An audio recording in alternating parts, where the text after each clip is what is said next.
So I'll tell my pregnant woman all day, I'm like, okay, like make a birth plan. If your birth plan's a hospital and this and that, that's great. But keep people around that know that and can support that, because then they feel safe and they get backed up. Like it's safety in numbers to kind of help you along the way. And that's what builds confidence.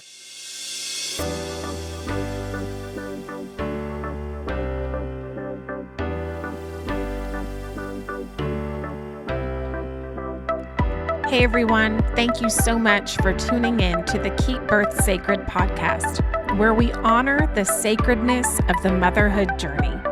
In this space, we're changing the way women transition into motherhood, one sacred moment at a time. This is a place of advocacy, community, education, and healing. Here, we believe that birth and everything that surrounds it is sacred. Sit back, relax, and join us as we journey together. This is your sacred space to learn, to heal, and to connect. We are so glad you're here. And remember, every mother and every child deserves a sacred beginning. But I had a vision of what in my mind I wanted it to be. And I think a lot of women do have that vision of what it needs to meet. And then if it doesn't meet that, nobody talks about like what happens. Like, how do you deal with that? Because you like grieve that you didn't get your experience.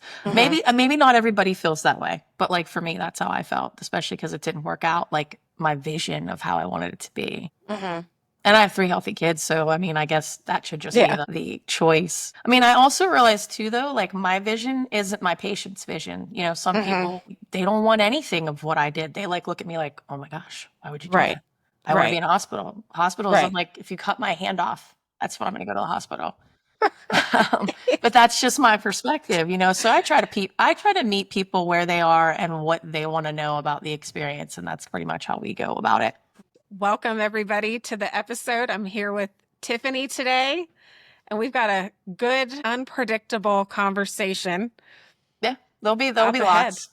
Yeah. So we were just talking about though how, you know, you're saying that you meet people where they are in their like birth journey or whatever. But I think that's important to note every chance I get with this project, because a lot of people will come to me and be like, Becca, you know, I didn't have my kids at home, or I don't want to have my kids at home. I'm, you know, best of luck with that, but that's not for me. And I just want to be clear that this passion of mine to do this and bring people like yourself onto the show is to give people a chance to choose. Because how can you even know what you want if you don't even know what your options are? Like if there's a buffet and all you see is like, oh, there's like this table and the table actually wraps around the whole room, who's just going to choose off of this table? Like nobody. We're going to scope this thing out, you know? Yeah. And maybe some people want to cherry pick their experience of what's important to them. You know, I mean, there's different options. I've had people like get really embarrassed and be like,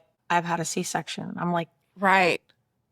I don't think any less of you. I think that's honestly a harder situation because it's major surgery that you have to heal from. But it's like they get a certain kind of way. You know, as a mom, when you're told anything, you could take it as a judgment. You could take it as a learning lesson. You can accept it.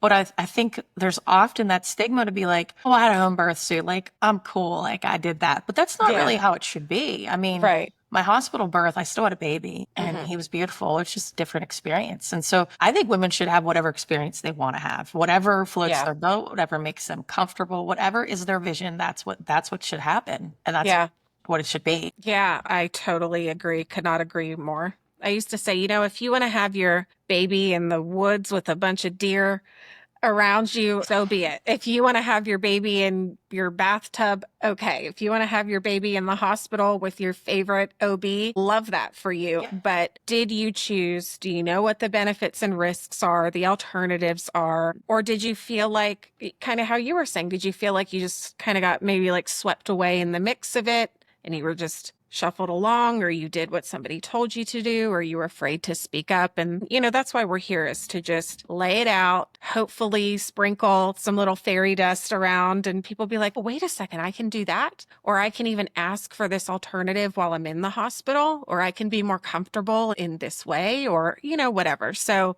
tell us your background professionally. So I'm a chiropractor, 18 years. I just graduated 18 years ago in February. And back when I became pregnant in 2014, I decided I want to really delve into the perinatal, prenatal, pediatrics realm of chiropractic. So I took every class offered through the International Chiropractic Pediatric Association. And I got certified in a technique called Webster's. And that just like kind of fueled me to be like, I want to be deep into this birth world. Mm-hmm. And I've been practicing in Washington, Pennsylvania for 18 years. Actually, Thursday was my 18-year anniversary. Wow. So I've just always felt like so connected to birth. I wanted to help women to make them feel better throughout their pregnancy, also give them the information to make choices. Maybe like Mm-hmm. you said, they don't know. Some women are like really afraid. They think home birth is like you come with a bucket and like some towels and there's a person that like just shows up and then you just have a baby, but Yeah. it's not like that. Yeah. So yeah, that's my background and my passion. I love everybody. I'll treat the whole family, but kiddos and pregnant mamas are like my jam. That's what I like to see and do the Yeah. most, and it excites me. And I love being able to take the time because so many women, it's not nothing against an OB or a medical doctor, but they're slammed, they're busy. They have Mm-hmm. 5 minutes with you, maybe Mm-hmm. 15 if you're lucky. Mm-hmm. Midwives and nurse practitioners tend to take more time. And I like that. I like to be able to Mm-hmm. like have my options, discuss, tell them how I'm really feeling, get to know my practitioner. But I feel like I can do that. Mm-hmm. I can't necessarily take an hour with somebody, but we can like really find out what's going on. How is mom doing? Do a gut check with her, see how her diet is, see how she's feeling, and really, really know how she's doing. Not just be like, hey, how are you? The kindness, but Mm-hmm. like really know, to care, to figure out, just because you don't know how hard that is. I mean, you're growing a human. It's a Yeah. huge change to your life. It's so much on mom. So I really like to be there for that. And I use that as part of my background with the adjustment and the importance of all the things, just to kind of be there. And then they appreciate that. I've had women just sit Mm-hmm. and talk to me. And then I'm like, oh Right. crap, we have to get back to like the actual reason you're here today. It's so true, though. And it's, take another opportunity to just further drive home what the purpose of this is. It's to keep birth sacred, to not just be treating this really miraculous, transformative season in a woman's life as something that's just like common, that's just like, I'm just going to the grocery store, I'm just giving birth, or I'm going in for blood work or going in for an x-ray or something. Like, this is not the same. And we can often feel like a burden, and just like, I gotta hurry up and get to this appointment, or I have to hurry up and get in here and do this thing. And you're right, it's nothing personal necessarily, but the system is just not set up to have that amount of time. Mm-mm. And God knows we need it, because a lot of women are extra hormonal, even more than normal. And you just want somewhere to cry for a long time. Yeah, sometimes people just want to know it's going to be okay. Like if they've Yeah. never experienced it before, all the emotions, all the hormones, all the stress, they just want somebody to like, even if it is that you swear or you cry or you scream or whatever you do with that person, they just need to Yeah. feel it and do it. I think the best thing that Jennifer Nelson, I'm going to throw her out. She's a home birth midwife that you Mhm. know as well. She had said to me during my third pregnancy at 42, which I was not planned. I was not in a good headspace about it. She was like, you need to feel you. Like, do you feel Mhm. that? If you don't feel that, you're not going to get over that. And Mhm. if she didn't tell me that, I don't know. Like, I don't know if I would have found joy in having the baby and then Mhm. the aftercare of taking care of her and like really like love the opportunity, because I had to get over those emotions. And so many people don't, they just think they should like deep it down and just forget about it and not Mhm. deal with it. And that really saved me mentally in every capacity because I Mhm. dealt with whatever I needed to do and then I was good to go. Yeah, she's great. I have a lot of different things that I remember her telling me as well, one of them being, I must have been saying something negative about myself, and she's like, "Don't talk about my friend like that." And I'm like, "What do you mean?" And she's like, "Do not say something to yourself that you would not walk up to another, 34-week pregnant mother and say to her face. Like, do not talk about yourself like that." And I was like, she's so right. Like, why am I doing this to, why am I doing this to myself? And I don't know exactly what it was. I'm She has a sure there good was way of more than one figuring thing. people out. Yeah. I'm just like, man. And those are the kinds of interactions, it's a good note for the listeners. It's when and if you choose to have a midwife as a care provider, you have that opportunity to foster a relationship. You're spending more time with these people, so they do get to know you on a more emotional and spiritual level. And it's kind of like it's part of the intake process, whether you're a good fit or not, or whether you're even emotionally, I don't want to say ready necessarily, but prepared maybe, is a good, I don't know if we're ever prepared Yeah, to and have I a think baby, it's about period. being like But connected to know like, yeah. do you believe in yourself enough to be able to get through this? Hmm. Obviously, women are having babies all the time. I'm sure people Right. are having babies right now. But Hmm. it's that self-doubt, it's that negative stuff that can get people kind of trapped and they don't trust themselves. So yeah, I tell people all the time, I'm like, listen, if you're not a good candidate, they Hmm. won't take you. Like you have Hmm. to be healthy. You have to meet all the requirements. You know that. Hmm. Um, and I mean, it's not for everybody, but it Hmm. doesn't make birth is beautiful Hmm. happens in a hospital in a home, like you said. I Hmm. think Mary Beth had wanted a zoo in a parking lot. I think that would freak me out. I'd be going crazy. But I think it was like her fifth child, and her Oh other my kids were gosh. watching, and she literally had a baby in the parking lot at the zoo. Oh, I'm that's pretty sure it was incredible. Mary I don't Beth. think I ever knew that. Yeah, she Yeah. posted about it, and I was like, "Oh my gosh!" Can you imagine like the zookeepers? They're like, "There's Yeah. a woman having a baby in the parking." They're like, we don't know what to do. Oh my gosh. Well, I'm curious to talk to you today from the, professional side, maybe of things that you see, or Mhm. I don't know if you have like things prepared as far as like tips that you want to share with the people listening or whatever, I and then think your personal stuff. I think like initially, a lot of women don't know that they can get adjusted or see a chiropractor when they're pregnant, or they worry about if it's safe, Hmm.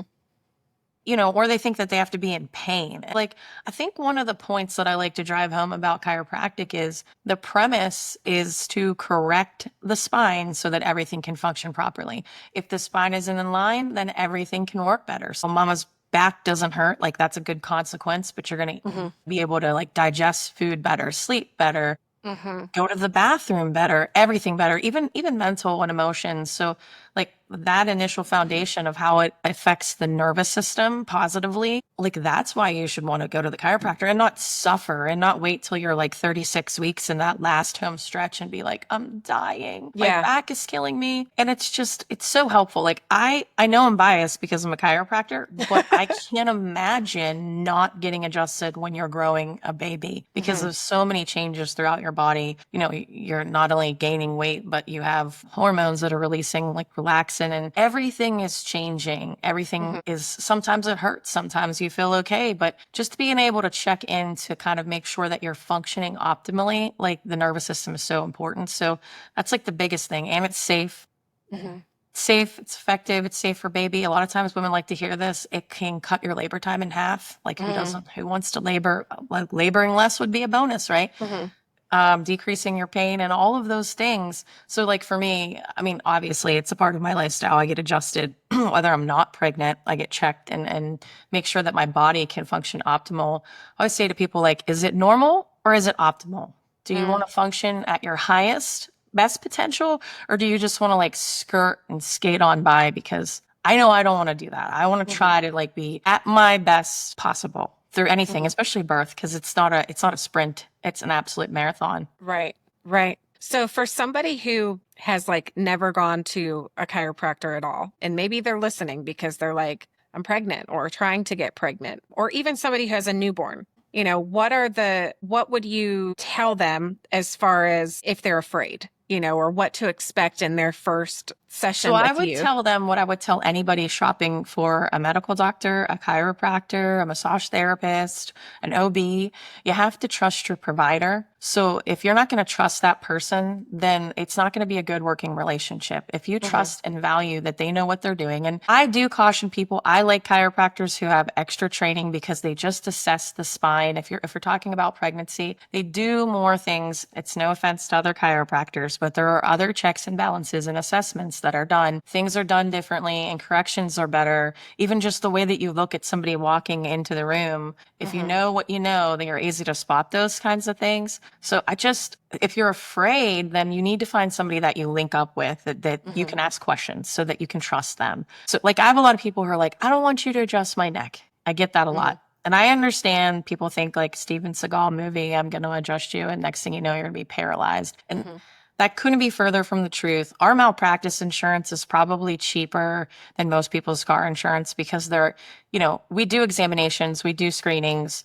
Pregnancy, we don't do x-rays, but obviously outside of pregnancy, we'll check x-rays and look at what that looks like. And we get kind of a deeper knowledge and foundation through a Hmm. history and an examination. So we know, like, I kind of know before I take an x-ray if I'm doing what I expect to see on it just because of the detailed exam. And yes, people have had bad experiences. I get that, but there's good and bad in any profession of anything. So I think it's normal to be fearful, but it's good to Hmm. ask questions and also to trust your provider.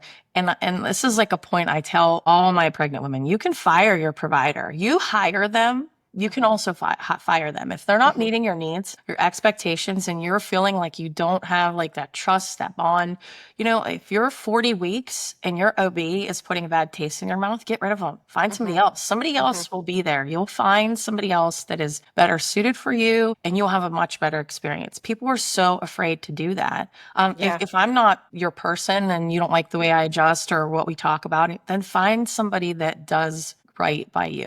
That's probably like the biggest thing to Hmm. squelch fear. With pregnancy, there's extra care taken. I'm not going to push as hard. I'm not going to twist as much because of different hormones that are going Hmm. on in the body. With kids, I'm going to use like the tip of my finger. I can push safely on an eyeball, and that's how much pressure I'm putting on a baby. I'm not taking their head and ripping it off. And I have Hmm. extra training to kind of assess certain things in babies to know what to do, what not to do. And even Yeah. pregnant women, I just had a new patient this past week.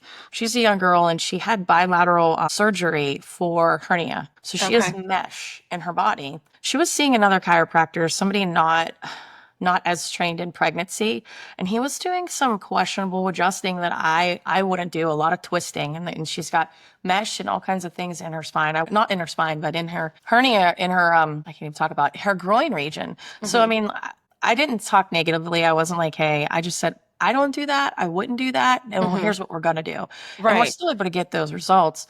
I mean, if she wasn't feeling better with what he was doing anyway. He didn't harm her, but I just think that it's good to ask questions. It's good Hmm. to be comfortable and you find that person that makes you not afraid. I mean, just like Jen, Hmm. if you're going to work with her, you have to have that good relationship to know, like, does she know me and can I trust her? And I Hmm. think that chiropractic or medical doctor or dentist or anybody else, like, you should have that, or at least strive to have the best possible experience that you could have. Yeah, and thank you for sharing all of that because that's a really key point that I like to focus on is having that confidence to trust yourself. And, I don't know if I want to say like trust your gut, but I do think that a lot of the times, because people have a hard time with that phrase, but I do really think that a mother's intuition is like always spot on or worth pursuing, worth excavating. Like, why Yes. do I feel this way? I want to ask these questions, being in this safe, environment that they can ask the question. So the only unfortunate thing is I know that it took me a while to get to be this confident. And here I am now, my son's about to be 10, and I try to put myself in the shoes of the person I was when I first found out I was pregnant with him. And, I was much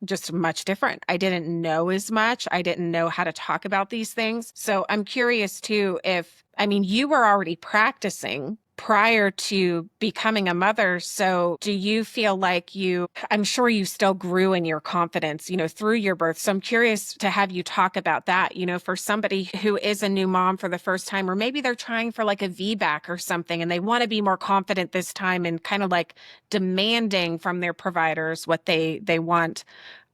Just what do you have to say about that whole thing of becoming more confident in your decision making and speaking up, during this time? I don't think that, like, even though I knew like what I knew about the nervous system, the spine, and I got adjusted and I adjusted patients when I was pregnant, it just felt different. I'm not saying that I didn't trust my gut. There were so many times that I needed to rely to call, to call Jen, to call another midwife, to call like message Mary Beth because I needed somebody to back me up. So I think like your support, I have a lot of confidence now, but I Mhm. definitely think you question things. And that's what makes trusting your gut, I think, so difficult. It's like, Mhm. for me, the thoughts would come into my head like, this situation doesn't feel right. I'd ask questions, but I always tried to put people that could support what I wanted. So I'll Mhm. tell my pregnant woman all day, I'm like, okay, like make a birth plan. If your birth Mhm. plan's a hospital and this and that, that's great. But keep people around that know that and can Mhm. support that because then they feel safe and they get backed up. Like it's safety in numbers to kind of help you along the Right. way. That's what builds confidence. I tell parents all the time because they'll go to the pediatrician's busy and they're in and out. Here's a prescription. Take this, do this. I'm like, if you think that, you know them better than I do. My interaction with your child. If you think that, it's probably right. Like you should definitely that whole gut stuff. Mhm. I've never seen a mom be wrong. I Mhm. mean, very rarely. They're Mhm. like the times that they're wrong versus the times that they're right. It's like one time Yeah. out of 100 that they're Yeah. wrong. Moms, they know their Yeah. kids better than anybody. I mean, their baby obviously can't talk or tell them anything, but they just know.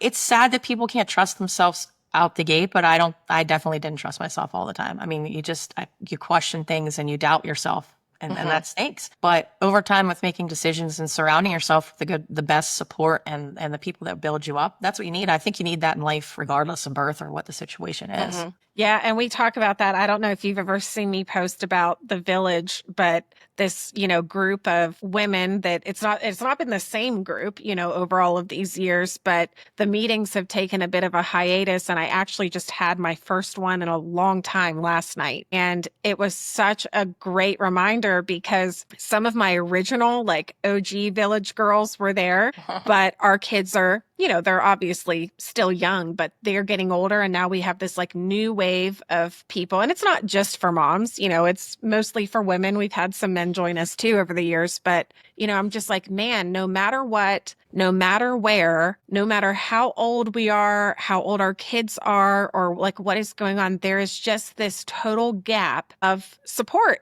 Yeah. And it blows my mind that people have literally been having babies forever. Like our world, our population, our species depends on birth. And yet almost every woman I've ever known feels incredibly alone, mortified, humiliated, embarrassed, ashamed to become pregnant, to talk about her conception journey, to talk about her miscarriages, to grieve, any kind of loss through this process.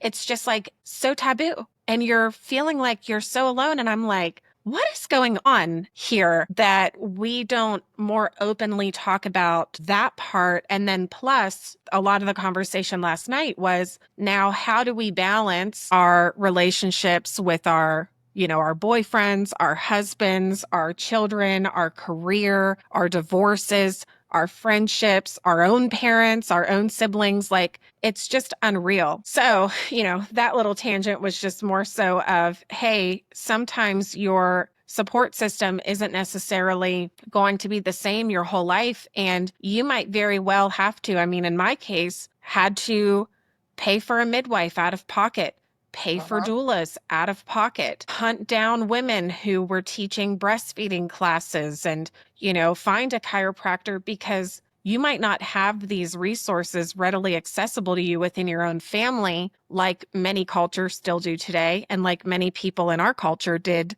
a couple hundred years ago. So it's just frustrating. I found it interesting. Like, I read a lot about birth, and in other Hmm. countries, they support the mom so much better. But paid time off if they're working. A friend of mine had her child in Holland, her first child, and they sent like a nurse to the house for like the Wow. first 4 to 6 weeks after she had the baby. And it wasn't so that she could take care of the baby, it was so she could take care of the family. Like she cooked, Hmm. she cleaned, she would take care of the baby if mom needed a nap or whatever. Sure. That was all paid for by the government and somebody came Hmm. there. Can you imagine the amount of support if we had more things? I know that they have like doulas, but not everybody can afford those kinds Right. of things. I mean, Right. even the home birth situation with my son, who ended up in a hospital, we had to pay for the home birth, and then we had the hospital deductible, and that was a lot of money, and that was 10 Mhm. years ago. And then with my second, we did the midwife center, so we did all the insurance stuff, and then I Mhm. paid full price for a home birth. Mhm. Um, and we billed insurance. It took us almost 18 months to get my full money. But then with Mm. my third, we did it all, the whole way through. I mean, I would say like I saved them more money than Geico because I was 42 years old. And if I had been in a traditional medical model, I would have Yeah. had tons of testing. I had some testing. I Yeah. did some things that were necessary and privy to like me that I wanted to have that were important to know that things were Sure. good. That was different when I was 34 versus 42. Mhm. But I saved them so much money. My home birth was so like nominal fee compared to what it would have been if I went the whole way through and delivered in a hospital. And Mhm. they never I think they reimbursed us like 45%. And we Mhm. appealed it like seven times. I just stopped appealing because we were Mhm. getting nowhere. And at the point they were going to start asking me for money. And I'm like, this is just, it's such a headache, but you need those resources and not everybody can afford them and not Mhm. they don't get the proper care. How many people can have a night nanny come over so they can take a nap or even have Mhm. family that can do that for them? Mhm. And that's what we need. That's what would help to keep birth sacred, as your title is to have more support from people all around, like to make a meal, to, hey, take a nap, just take an Mhm. hour to yourself, get a shower so you can feel like a human being. Yeah. You're so right. And I think that this is a good point to like mention and just bring to light is this isn't a fairy tale. The rest of the world does not do things the way that we do here in the United States. And I think sometimes when I get myself on these tangents and, up on this soapbox, so to speak, people will look at me like I'm crazy. I mean, surely 10 years ago when I was pregnant and deciding to have a home birth myself, it was like everyone was literally like mortified. Like, what is she doing? People at the time were calling CYS over this, like that you were like endangering your children. I think there was a little bit of a resurgence during 2020. And I mean, our area too, it depends on where you live, right? So whether these things are even available to you. But my point being, if you're listening to us and kind of like, yeah, these two are like off the deep end, just do a Google search like infant mortality rate in this country or parental leave, maternity leave in Canada. Look at it. Like I look think at we were it. like 42 infant mortality rate the last time I looked. It's been a while, so that number could, I don't know. COVID increased home birth hugely Mhm. because there was like a period of almost 2 months where hospitals didn't even let the father Mother in. or birth person, support person, not even one person. I had a mom give birth to an iPad. Like her husband was viewing the birth from an iPad. It was her first baby. I mean, Mm-mm, you want to talk about the mm-mm, amount of postpartum, and I mean, yes, COVID was scary, so maybe that added into it, but she did it alone. Like, mhm, she didn't know the nursing staff, and who knows if she even met the OB that delivered a baby. She mhm,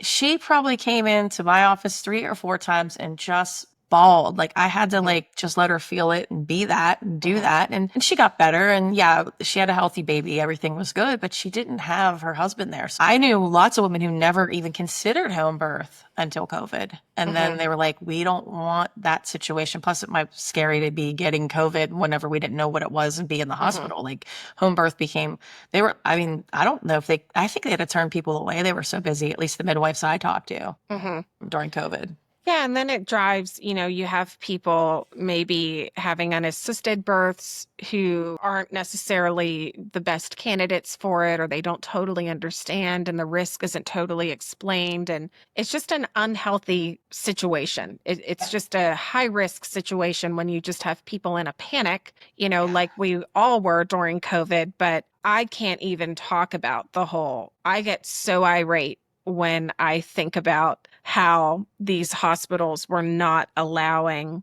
a birth partner there. The father, like anybody. I mean, I can't even, I just don't even have words for it. And How somebody some did not fist states were fight longer than somebody. Pennsylvania. Some states had like a longer time period where the average around our like area in Pittsburgh and stuff was anywhere between 4 weeks where that were like during the height of COVID to 8 weeks Hmm. where they weren't allowing it. And then they kind of pulled back restrictions. Then they were doing like testing and whatnot. But like there's other states where I think it was a lot longer where they Yeah. weren't allowing people. I mean, Yeah. obviously I don't treat those patients, so I wasn't, Right. privy to that.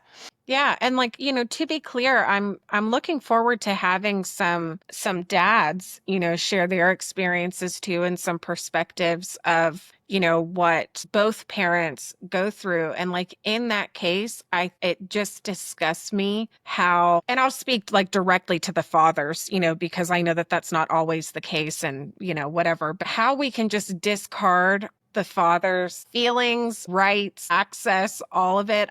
I just am still in awe at how that was even like a decision that was made. It's just infuriating. But Plus, like that's mom's support system. I mean, yeah, dad was there to make the baby, so dad should be there to birth when the baby's born. drives me crazy and was most likely going to be leaving with them and going back home with them.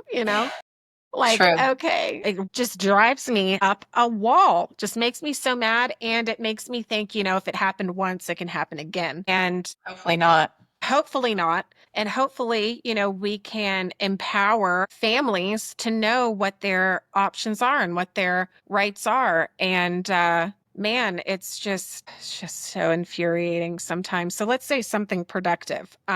So we were talking about, I'm trying to think of where we were heading here in our conversation. We were talking about like fear in chiropractic. If somebody was like, fearful about getting adjusted while they're pregnant or even have their baby get adjusted, I Yeah. try if mom and dad can both bring the baby because it's like bringing one parent leaves the other to be like, well, what was she doing to my baby? So if Mhm. at least on the first visit, if dad can come too, that's great. If dad's bringing baby, I'd like mom to be there because I want them to be able to see that how gentle, how great the experience is. Plus, if there's any questions, because I did have a time many years ago, probably like around 10 years ago, Mhm. husband and wife that I do see, mom brought baby, just thought dad would be okay. And dad knows me. I worked on him. He's a patient of mine, but dad was very like, she Mm. did what? So, I don't want anyone to ever feel like there's surprises as we talk about like what I'm going to do and their care and how gentle and nice and easy and what are all the benefits and how that will help mom and baby forever. I mean, Mhm. I always tell people like get adjusted from the cradle to the grave because those Mhm. time periods are important all throughout. And even in utero, when baby's in mom, it helps everything. It helps for pain for mom and birth outcomes and just everything for nervous system for mom and baby. So Yeah, I think that's awesome. And then, so we were talking about that, and we were talking about, the confidence in, choosing a care provider, speaking up for yourself and following your gut. And I mean, you made a really good point about, and a couple of the other guests that I've interviewed so far have made the same point, which is, you're hiring your provider. And don't forget that you can like request, not a lot of providers like this because they see it as a waste of time, but you can request like a discovery visit. Like, I just want to come in here and talk to you. I don't want you to touch me. I don't want you to do anything. I'm just here to make sure that I am even interested in this. I want to ask questions. So there's options there, and you can absolutely do that. I think we just need to get better at taking up space, and being okay with being like, with asking questions from a genuine place. Like, I don't feel silly anymore asking questions. I feel very confident in what I do know. And I feel very confident asking a question that I don't know. And I realize that, there's going to be times that sometimes people are going to be condescending, which happened to me a lot personally in my pregnancy journey. It was like I would say something and they're like, "Did you read that on like a scary mommy blog or what? don't Like, know could why you just answer the question?" know why questions garnish that response because that happened to me as well. Or I would get, I know, because you're a chiropractor, I would get some condescending because even though my first was a home birth, I co-treated with an OB. I think my husband or something was uncomfortable. I don't even remember all the why I did that, but I co-treated. And when I would question anything, it wasn't to be combative, it was to find out information and to be able to weigh my options to know what choices I could have for, do I want the glucose test or do I want to do something different? And I don't know why asking questions is such a problem sometimes. It's just like we have to fit in this little box and we have to do what everybody else does. Not you and you're not me. And I'm like, if a doctor gave me pushback about that, I would be like, you're not my provider for today then. Like I'm done with that. Like nurse practitioners never did that to me. I never had that experience, but I had some OBs. Mhm. How dare I ask a question? How dare I Yeah. say like, is there a better test for that? Instead of me drinking the sugary juice, isn't there a better option? Can we do that? And sometimes a provider would be like, yes. I went to a group with my original OB couldn't get me in for 16 or 18 weeks. It was crazy. And I was already established patient. So I went to a provider that I didn't know. They gave me a handbook and said, if you don't do everything in this, we won't treat you. Oh, I don't wow. even like if I didn't follow through with every little thing that they wanted me to do, they wouldn't see me. And I'm just like, really? I mean, that'd be like telling every patient that comes into my office, I have to adjust this, this, and this, and you have to do everything I say or else I won't see you. It just doesn't make sense to me. It doesn't make any sense. So I never went back to that office. When patients see that particular office, I'm always like, do they still give you the handbook and tell you if you don't? And they're still saying it. That was in My 2017. gosh. They're still saying it. And some women don't even give it a second thought. They're like, oh, okay. Because they Right. think it's some people like that. I don't know. It's not for me though. I have questions, Right. and if you can't garnish me a good answer, then I just need to find somebody who will. Right. Right. And hopefully, it's hard for me to not get all heated and opinionated, but I've decided to be bold with this project. So if you don't like it, then I'm sure someone else is talking about this very same thing. Feel free. Like, feel free to go to the next podcast somewhere. But I want people to hear this because it's unreal and we need to make it make sense. And again, I just need to keep reiterating that this is not the norm in other places. And I'm not generalizing and saying that everywhere in America is awful, that every OBGYN is terrible, that you're going to walk into every care provider and be given this, handbook and say, do this or you're out. No, it's not how it is. But if you don't have any self-awareness of what your options are or what it could be, or that you have the ability to ask questions, or if you're feeling off, that you can change your care provider, that you don't have to be like fear mongered into staying somewhere or doing something. Like, that's what I want people to hear is like, wow, they're right. Like, I actually could just not go back. I could just like call a different provider. Now, I'm also not naive to the fact that insurance or lack thereof plays a role, Yeah. or if you're within certain parameters, to choose from or whatever. But I will say that the flip side of it is I think we can all find ourselves there. I had incredible insurance, and guess what? I couldn't use any of it. Like, I couldn't bill anything back to my insurance, and I felt more unsafe, unheard. I just felt like and I went to 6 different OBs in my first 6 months of pregnancy, trying to find something that felt adequate.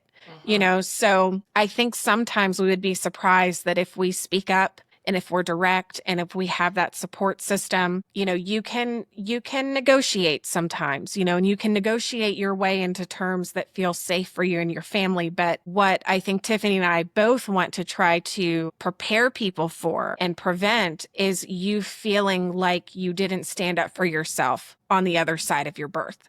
Right. So any thoughts on that, Tiffany, or we can go a totally different direction, but Yeah. I mean, it's just about being heard and people being able to choose and get whatever.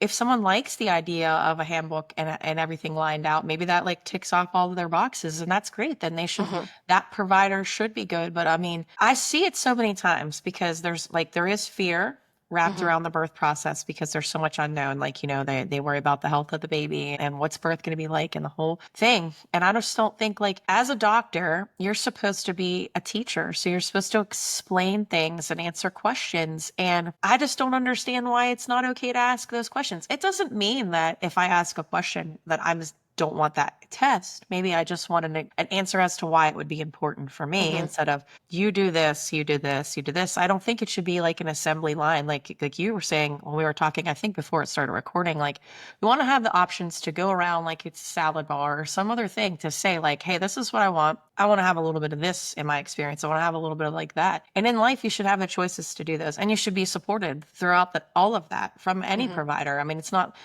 just to say like, because there are some really good OBs that are more like that. Oh, yeah. West Virginia lately, a lot of the places I've been treating patients, they've been having some pretty good experiences. That's great. And I've been pleased because there's not been like a push or rush to induce for a non-reason and things like that. They've been having very good experiences. I love that. I'm like, yes, Mhm. you're getting a healthy baby with the experience that you want and all your questions answered and you feel supported. And that's what it should be. That's what Hmm. birth should be. That's right. And as you were talking about the like the food concept again, the buffet concept, it just got me thinking about how, it's the visibility of it. So, if you think of, let's say you go to McDonald's and you walk into McDonald's or you drive through the McDonald's drive-through or insert whatever restaurant. Nowadays, I don't think you are going to any restaurant unless it's like a local mom and pop and you're not seeing the calorie count associated with that Big Mac. It's like, it's really hard to want to order that when you see it's like 75,000 calories, but it's the visibility of it. And I've worked in occupational safety for like 15 years. So something that we teach all of our employees about are safety data sheets. And a safety data sheet is something that goes along with a chemical.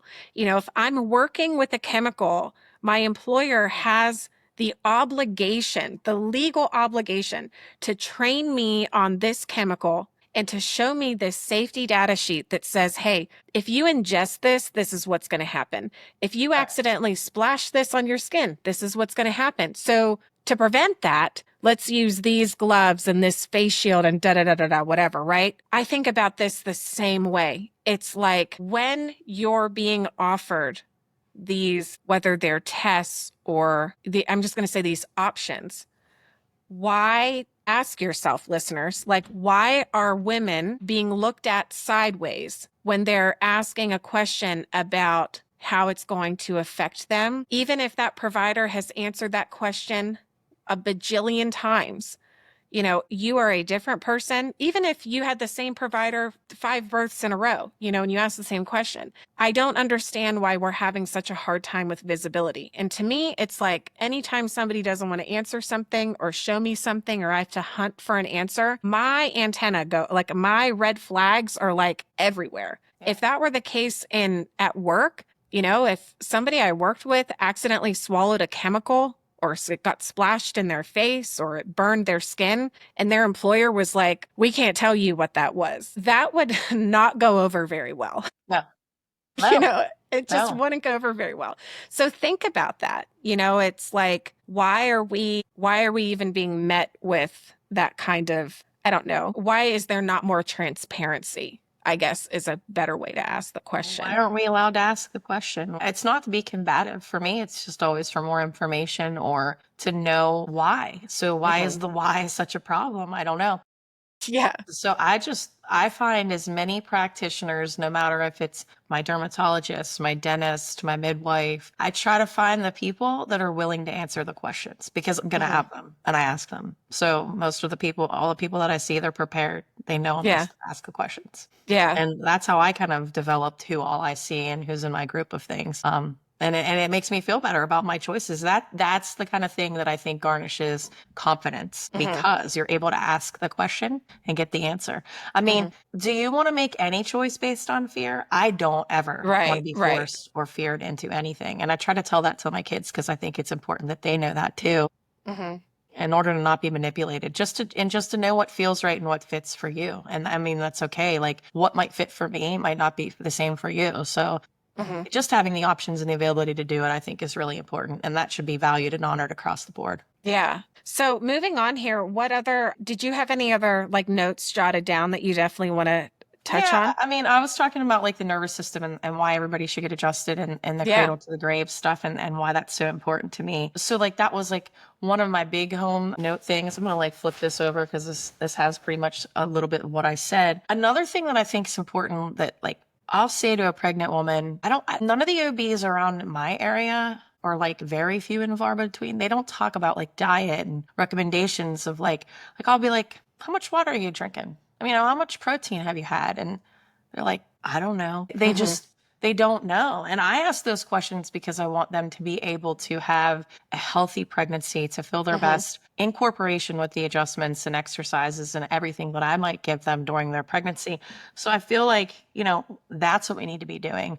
That's what we need to be strengthening so that they can, have a better birth experience, feel better. So I had written that down because I think that's super, super important to hit all of those, tick that off the box because you have your nervous system taken care of. You got to keep everything else, what you're eating, and like even what you're viewing, like what you're putting into your brain while you're pregnant, the kind of things you're going to feed yourself, because it can feed that fear or it can feed confidence. Like, you shouldn't be watching a show with tons of C-sections and being like, oh my gosh, I'm so afraid of that. That's not Hmm. going to foster a good mental. In chiropractic, we always talked about with subluxation is what a chiropractor addresses. So we check out the spine and we look for misalignments in the spine, and those misalignments are called stations. Well, one of the founders of chiropractic talked about like it's important to deal with uh, traumas, thoughts, and toxins in your life. And I think that's really for everyone. It's important to Hmm. deal with all of that, whether you're pregnant, whether it's a child, because all of that stuff is going to affect your nervous system and it can affect your health forever. Hmm. So I think that's an important, topic that I would like to hit on a little bit. And just chiropractic is a lifestyle, for patients, for baby, for moms. I mean, even dads too, because I think like sometimes dads aren't talked about. Hmm. And then you made a good point. It would be good. I'd like to hear some dad's perspective of any Hmm. kind of birth, or like even if they talk about mom and Hmm. seeing mom change, because I'm not the same person I was 10 years God ago. knows. Right. There's so many, I feel like as a person, you change. I mean, as we age, Hmm. everything about us changes. Things are just so different. So, I Hmm. mean, we could go anywhere with that Yeah. topic. Yeah. And even more so, like I've had a lot of, I mean, I mentioned that I've worked in occupational safety and health. Most of my experience, like the majority, is in oil and gas, mostly men, and they know that I'm very passionate about this. And I have had more men than I can count share with me. Almost always something traumatic, because we don't often think about when there is this emergency decision to rush the mother away, and she's behind these closed doors and nobody knows, and there's doctors in and out, in and out, in and out, and the dad is just left there in the hallway sometimes. I Yeah. mean, he doesn't always go back and then even if he is there, I mean, like you mentioned earlier, like this is major abdominal surgery. Like I don't know that you just are prepared for what you're about to witness, and then having this happen and seeing it happen, and it's all happening so fast, and then just like no time to process, I guess, is the point. But yeah, I often think about our poor dads who are just like dealing with it, navigating that, like And on they're their trying to be own. strong because, it's not okay for males to kind of, Right. break down or cry or be upset. I remember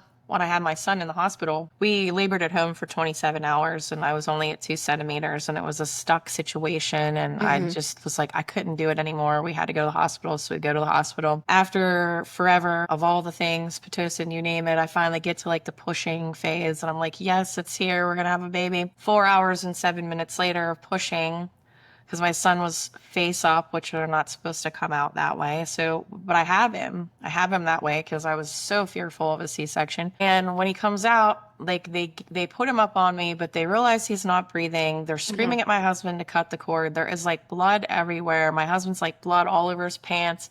He's No. cutting. They take the baby, take my son over to like resuscitate him. They are like, he's not crying. They finally are able to like suction him and get him to scream. They gave me him for like 30 seconds and were like, oh, yep, you had a baby. Here's it's a boy. Bye. And they took him off to the NICU. And I'm just like sitting there like, what the hell just happened right now? Yeah. It was 44 hours to be this happy event, and here's your baby that's head's crushed and misshapen and he's not breathing, and now he has to bye. Here's your baby.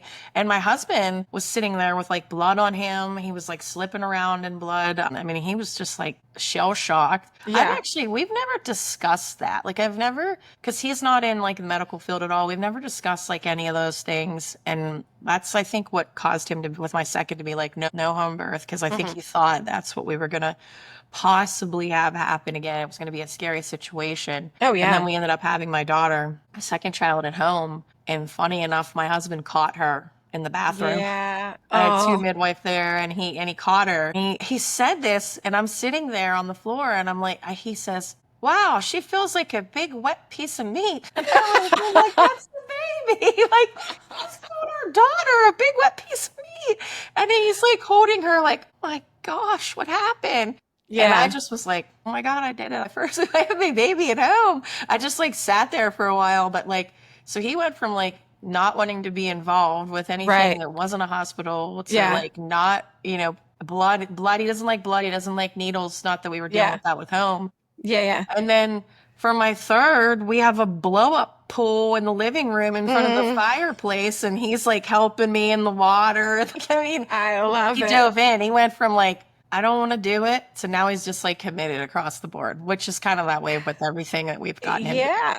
And that's that confidence though, even with Mm. the men, it's like the pregnancy and birth journey is so like it's become so novelty and it's so hyper focused on everything that we shouldn't be doing or doing all of these things so all of these things don't happen that we're totally losing sight of, a lot of the times, if we're just hands off and if we just support these people in making the right decisions, and I know that's saying a lot in the world that we live in because you're right. Like, I mean, we're like surviving off of coffee and water, and, most people are not getting the amount of water and protein that they need and everything else. It's like we could all be doing a lot better. But when we are empowered, it makes all the difference. And when we can prepare our families, not just the mother, it's like we're missing out on these beautiful moments of just like bliss, just like pure, like how many people have a story like that? And he probably had such a different personal experience that, I'm like in sure. between. I remember after I had Emma and like things were cleaned up, and I was like, I think I adjusted her, and then I probably already nursed her, but I adjusted her. I was sitting in my bed and I looked over at him and he was like, "You did it. Hmm. You did it." And like even saying it, I got goosebumps like everywhere, because I was like, I knew he didn't doubt me. He didn't doubt me. Right. Like, if Right. anything, he probably knew that I was more capable of this. But yeah, he saw what I went through before. So it was just Hmm. like, so like, yes. And then I was like, well, we kind of did it. Like, I needed him to be there for the support and all of that stuff. I mean, Yeah. it was just awesome. It was just such a healing feeling for me. You were talking about like women and their lifestyle choices and their Yeah. diet and stuff too. And I touched on that shit come in the other day, and this isn't like anti-OB, anti-medical doctor, but I had never met her before. She has been treating with an OB. She had seen a couple other chiropractors. I am Facebook friends with her husband, but I had never met her before. She Hmm. had come in, and as soon as I looked at her face, I'm like, your face is swollen. And then I looked at her wrist and I looked at her ankles, and all of that stuff was swollen. And I took her blood pressure, and everything was fine on that end. It wasn't like a rush situation, but like her OB didn't say to her like, how much water are you drinking? How much sleep are Yeah. you having? How much protein are you ingesting? And then like we talked about, like, how long have you been swollen for? How's your blood pressure been? Like, today when I took it, it was good. But like, I guess most people aren't going to think that a chiropractor is going to do that. And I did Hmm. that, and I took the time, and I'm like, listen, this swelling, this can all be helped to a degree. I mean, obviously she does need to like relax and put her feet up and kick that off. But she was like, oh, well, I didn't even know that I needed to be eating 80 to 120 grams of protein a day. Nobody's ever told me that. She's Hmm. 36 weeks pregnant. She's Hmm. like, yeah, I just started swelling like 2 weeks ago. It was just completely like normalized. And I'm like, yeah, I mean, this could end up being a health event. She had just seen her OB, I think, on Monday or Tuesday. So Hmm. nobody mentioned that to her, but I did. And I'm not saying that to like toot my own horn, but those are the kind of interactions that should be having, at least to be like, listen, there's Hmm. something wrong. I mean, I'm sure that facility's been seeing her a ton since she's 36 weeks. Right. Right. I never met her before. I just saw a picture of her, and I knew something wasn't right. So her husband was super pleased. He was like, yes, we're going to get on that. We're going to start doing that. I had a girlfriend of mine go to an OB here, and she was starting to have preeclampsia symptoms, and they never mentioned that. They never mentioned increased protein. And I was like, you better get on that right now. Start Hmm. doing that. So Hmm. she went for her next visit, and the doctor's like, you look great. Like, what's going on? And she's like, oh, I talked to my chiropractor. She said to increase the protein, and I feel great. I'm not swollen. I'm drinking more water. And she's like, I never heard of that. Like, what do you mean you never heard of that? Like, I why don't aren't we understand. discussing? Why aren't we discussing a good, healthy diet? Yeah. I mean, yeah, if you want to have a little bit of gummy bears, like some would be like, well, I'm not going to not have gummy bears. I'm like, I'm just saying, like, don't eat 17,000 of them. If you want to have a Right. couple, have some. Right. And it doesn't help whenever we come into our pregnancies not being the most in shape or having the best nutrition, because I know that I definitely learned so much. And again, that's why I'm so passionate about being here and having these conversations, because if we can help streamline the way people receive all of this information in a way that's also easy to understand, because, maybe sometimes providers are relaying it, but their, bedside manner or their etiquette isn't like the best. It's like you have to discuss it in a way that makes sense, and rattling it off and handing somebody a sheet of paper where I have no idea what's happening here. I don't know what this is, Right. on top of this person being super stressed out, and you have a toddler yanking on your leg while you're trying to listen to your provider. It's just impossible, Yeah. so hopefully we're providing some value here in just saying like, hey, these are some little things to think about. These are your options. These are things, do a Google search, Yeah. see what's happening in another city or in another country, When I and know, choose depending for on the yourself. state, like depending on the state and what hospital you deliver, that can affect, birth statistics. I Hmm. told a patient that they could look up like the C-section rate, Hmm. and they were like, "Really? I can?" Oh, And yeah. I'm like, "Yeah, you can." I mean, I don't really know if that information is like accurate, but at least it gives you an idea. I mean, Hmm. because I think the statistic used to be in like Miami-Dade County for C-sections, it used to be like 90%. I don't know if it's still that high, but it used to be really high that people wanted C-sections. Hmm. So, I mean, I guess it's good that they're getting what they want. And sometimes they're necessary, but I don't know. Hmm. It's just crazy. I mean, it's Hmm. across the board. Yeah. Well, what else do we have? I feel like I say this with everybody. I'm like, I feel like we could do a second episode, but I want to keep these pretty digestible. Yeah. Is there anything you want to leave people with today? And definitely, like, I'll put your information in the show notes so people can reach out to you if they are local, or, if they want to connect with you. Yeah, But yeah, because yeah. I mean, I've had women like ask for my number, call in, talk to the secretary. I've never even met them, but they just want to talk to me on the phone. And I just had this birth experience. Could you call me? I just Mm, had this like a couple months ago. I didn't know her. I didn't know the girl. I didn't even know I knew this girl's sister, which is hmm. weird. My secretary thought she was my patient. She was not my patient. I Oh just my called gosh. her and I was like, "Hey, Yeah. how are you doing? You just had a baby." Like, and we had this fantastic conversation. And she was Hmm. like, "Wow, you just like validated." Like, she just needed to talk to somebody about Hmm. her experience. And we had Hmm. that conversation. And now her and her baby come in. So, like, Oh, I it's treat great. both of them. And she just said, like, "I appreciate you. Like, not only did you take the time to check out my baby, because, like, they'll be like, my baby's happy spitter. My baby has reflux." And I'm like, but, like, do they really? Did Hmm. anybody, like, doctors were just like, "No, your baby's crying or that's normal." But I'm like, if you bring your baby into me, you're going to have a happier baby. They're going to eat Hmm. better. They're going to sleep better. They're going to function better. And mom's going to be happy. And if you get Hmm. adjusted, you're going to make more milk.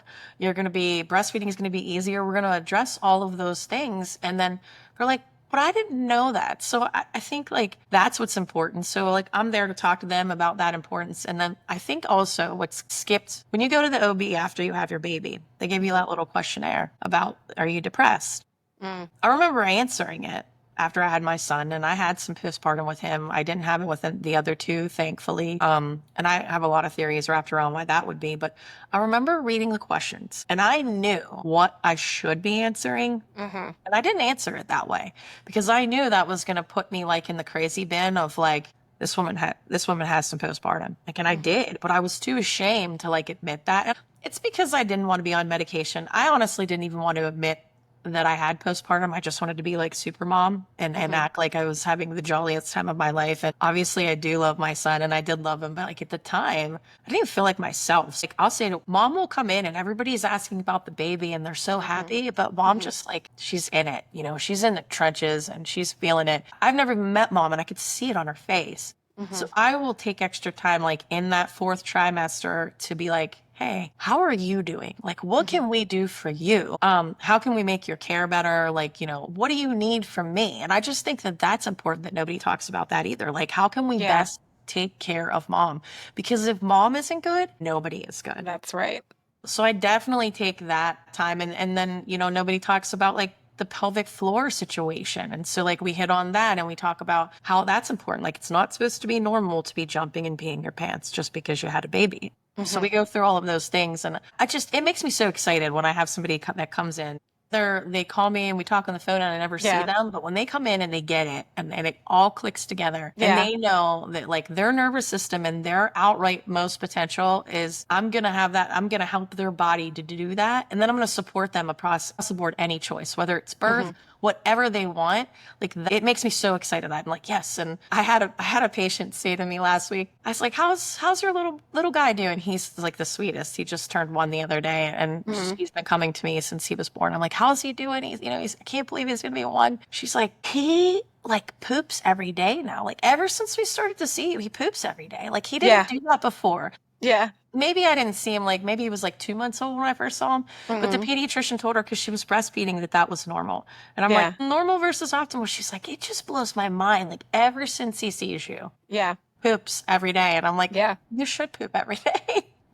Like, imagine that. Well, I mean, as you're talking, I think that we really should I could see us doing a second conversation if you'd be open to it on like the fourth trimester and like just in general, this whole conversation around postpartum. And, I can even do a little bit of homework and pull some stats and things. And then that like pelvic floor recovery and like maybe even getting into sexual health again, because that's Yeah. always like a big conversation afterwards is like, how am I supposed, like, just like the being touched out, the managing, especially if you're breastfeeding and you have other children and your partner and all of that stuff. And it's like, it's something that most women don't want to talk about. Most people don't want to admit when they have any sort of postpartum depression or anxiety. And I that didn't affects want to all of admit it. it. I remember taking a walk. I had my son in March. I remember taking a walk with my mom. Baby is in the stroller. We're walking. And he was like, he had a really rough birth. And even though he was adjusted, there was a time period it took for his nervous system to calm down. So he was not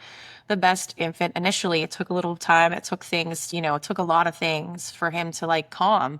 Hmm. And I was a new mom and I was like sleep deprived in the full throes of postpartum. But we were walking and I said to her, just wish I could like go to a hotel and Hmm. leave for a little while. And she Hmm. was like, what's wrong with you? And I was like, I hate this life right now. I feel like Yeah. this is a bad Groundhog Day of life. And I can't even explain. I just felt terrible. Like I wanted to be a mom my whole life. I Hmm. always wanted kids. It took my husband and I like a little over a year to have my son, which was weird. And I was like, why is this not happening? And I had to address some things. That's a whole nother conversation. But then I couldn't believe after I had this baby, it's all I wanted. And I like resented him. It Hmm. was like the weirdest thing. And I remember my mom thought I was crazy. I think she thought I was going to like go Yeah. off the deep end. Yeah. But I dealt with all of that. And I remember like was looking down at my son. He was about 3 months old. And I looked at him and I just started crying. And I was like, I do love you. Like, I just lost it. Hmm. But I tell women this, and then they start crying and they're like, Hmm. nobody makes it okay to feel that way. Hmm. Nobody tells them that, like, you need support across the board, but it is okay to feel that way. But I was too embarrassed to answer the questions. The questionnaire at Hmm. the OB, I knew that they were going to be like, cuckoo, crazy girl. Hmm. We're not going to put you in that. So, I mean, I do try to take the time, like with my patients, if I have the time to go there. And I mean, they've texted me, they've called me Hmm. late night on Messenger or something, and I'll check in with them. But yeah, I would do any kind of if you want to have a part 2 about postpartum because I know Yeah. like I didn't think I had any problems with my pelvic floor. I wasn't jumping and peeing my pants. I Hmm. didn't have any like sexual issues that like I noticed. Hmm. What Jen had imparted upon me, and then like I had been reaching out to pelvic floor therapists. I had some patients with some things, so I've been working with people for a while, and then I kind of just like dove head in, and I was like, every woman should see a pelvic floor therapist. You've had this baby. I always say like you're pregnant for a year because let's face it, Right. it might as well be a year. Yeah. I had this baby like stressing everything out, sitting on your pelvic floor, and nobody ever checks it out. Like Hmm. never assesses it. I had a patient with lower back pain. We took x-rays, we did MRIs. I was adjusting her. She's been a patient of mine for the entire length of my career. And it light bulbed in my head. I'm like, when did this start? She's like, after I had Christian, our son's 8. And I'm like, you need to go to a pelvic floor therapist. At least just go Mm. get checked. That's what it was. The whole Oh entire time. gosh. But nobody Yeah. else, all specialists. She was getting needles shoveled all over her body. Right. And that's what helped. And I know myself, I had pelvic floor after my third part of my home birth package, and I saw some pelvic floor therapists. I didn't think I had any problems. But it like opened up a world of wow, this is better. That's Mm-hmm. better. This feels Hmm. better. My back isn't hurting. Like Yeah. and I never got back pain. It was weird. I would get like tailbone pain, but Hmm. so yeah, I would definitely I mean the fourth trimester is probably just as much as important as the preconception era. Like right Mm-hmm. before you're about to have a baby that, Mm-hmm. I'd be willing to talk with you about that as well too. Yeah. I mean, if you want me to look up any statistics or whatever, I can help you with that I as think well. it'd be great. And I think people listening would love to hear, and we can just string all these together because God knows I feel like I could talk to you for like 5 more hours. I told I told you, when we were going through our history before we started recording, I'm like, well, we could talk for days about this Yeah. stuff. Like, Yeah. when patients come in and we start talking, that's what it is. And right now, I work very part time, only like 6 hours a week Mm-hmm. because of kids. And the other day, I'm usually pretty booked up for a period of time because I'm not there for long periods. So I open up the door. And I was talking with one of my patients. There's like a waiting room full of people, and No. I'm like, I'm sorry. I'm sorry. I'm running very behind today, and we're just going to figure it out. But yeah, Yeah. that's why I made notes. I didn't really have like a flow, and we just kind of chatted. But yeah. No, I think it's good. And I think it's a good introduction, introductory episode. I think it provided a lot of value for people to just get them thinking like, okay, what do I want? What can I do? I should follow what my gut is telling me. I should be asking questions. This isn't correct. Like maybe this was validating in some way for somebody listening. Whether you agree with us or not is not in any particular subject, is not the point. It's, do you feel confident enough to ask the questions for yourself, to have the conversation with, your birth partner, your midwife, your hospital provider, whoever it is? Do you feel comfortable, not giving up on yourself? Because that's really, in my experience, what I see a lot. And, I say probably every episode, you only get one shot at this and you're going to remember it for the rest of forever. Forever. So, go to bat for yourself. Don't give up on yourself. Don't let anybody talk you out of, it might not look like perfect. It might not happen the way you think it's going to happen. But if you can have peace around it because you knew you did everything you could and you asked all the right questions and you didn't give up on yourself, I think that's the thing that's like so important. Yeah, just go to bat for your own self, right? I mean, just Yeah. nobody else is going to do that for you, unfortunately. Mhm. And I think one of the biggest things of where we are with birth in our country has to do a lot from a legal standpoint, Mhm. unfortunately. Mhm. Obviously, doctors are overworked and underpaid a lot of the time, and they don't have the time constraints. But also from a legal end, if things aren't done a certain way, then maybe that opens them up to lawsuits, and that's unfortunate. That's unfortunate Mhm. that that's why things have to fit into that box. So I wish things were different. I know I've talked to some different practitioners across the country, and like Pennsylvania law, home birth is illegal. It's not illegal, but it's Mhm. not legal. It's illegal, which I don't really know why that is, Yeah. but it's like why? I mean, I feel like I had the best care Yeah. because of all of the things and how well my midwife knew me and my body and what we talked about. So like for Mhm. me, that was the best. It shouldn't have been illegal or illegal. It should definitely Mhm. be legal. But I was talking to a midwife about, she was talking about opening a birth center in Pennsylvania, and our state is so stringent on that, and I hope that Hmm. she does. I was like, oh my gosh, if you open up a birth clinic, I can't wait to come tour it. There's a Yeah. chiropractor that I know in Wisconsin who does a lot of fertility work, and she opened up a birthing clinic. She Oh, wow. designated it a church. It's very bizarre, but I Oh, want to go wow. visit it because it is Yeah. phenomenal. It's beautiful. And I'm like, that's what we need. At least Yeah. then we would have more options. Like that way Yeah. you can still have a facility. I mean, Yeah. just more options. It's not that home birth or even those facilities have to be your option, but like maybe the hospital. But at least you're heard and you have a choice, and you could say like, this is the best experience. I have a Mhm. healthy baby, and I had the experience that I wanted to have, and all my questions were answered, and I felt Mhm. supported, and I trusted that person the entire time. Mhm. That's That's what right. I want for all of my patients. I want them to be healthy, to have optimum expression of their nervous system, and then feel heard and trusted across the board. Yeah. Yeah. Well, thank you so much for today, for Thank making you. time on a Saturday to do this and, Yes. to just like do everything on the front end to get prepared for it and just totally killed it. We'll definitely Thank you. schedule another one. Yeah, absolutely. And yeah, we'll see you guys in the next episode.